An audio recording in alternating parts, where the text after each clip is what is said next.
It is my great pleasure to introduce Dr. Laura Jordhen, MD and family physician.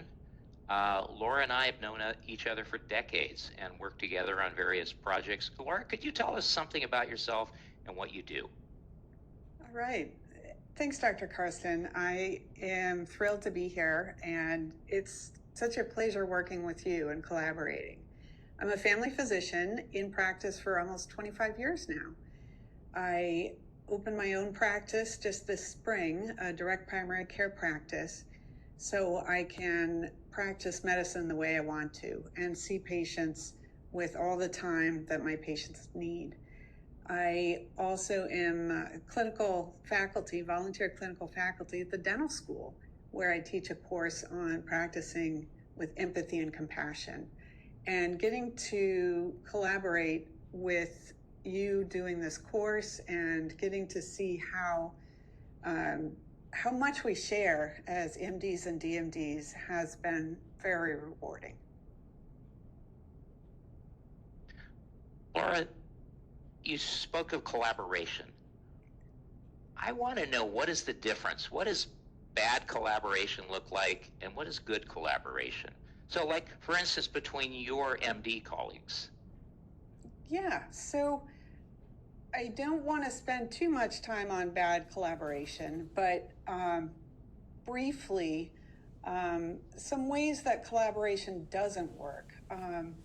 One is thinking that your collaborator is going to do the work for you. For example, when I was at a big box clinic, having a surgeon call for a primary care collaboration, primary care consult for a surgical patient, when really it was scut work to do the admission in a patient who was not medically complicated. Something like that doesn't promote goodwill among the group. There's also asking for a consult but not providing enough information to make it useful. Not being clear on the clinical question that you're asking of your consultant. And that can make for lost time, unnecessary duplication of efforts, and loss of trust. And certainly if your consultant doesn't express appreciation for me as the primary care physician, that can happen where a consultant doesn't manage you up. That can also result in a loss of trust. And then there are the, of course, severe outcomes, which, knock on wood, I've not had, where information just doesn't get passed on, resulting in a misdiagnosis and a serious complication. But where it can work well, it is incredibly helpful for the patients. For example, I have a patient who I'm co-managing with a local rheumatologist, and she has her own practice as well. And together then, we've had a few brief conversations, 5 minutes, doesn't take a lot of time. And this patient is going to see a neurologist, and by us talking first, we are very clear on what the clinical question is for the neurologist, what testing might be useful. And I believe that when the patient gets to be seen, probably several months from now, we'll know exactly what we want to accomplish with that visit. And I have talked with the patient directly about what is the question we're asking, because it's so much more helpful than to send a patient off for a visit without any direction.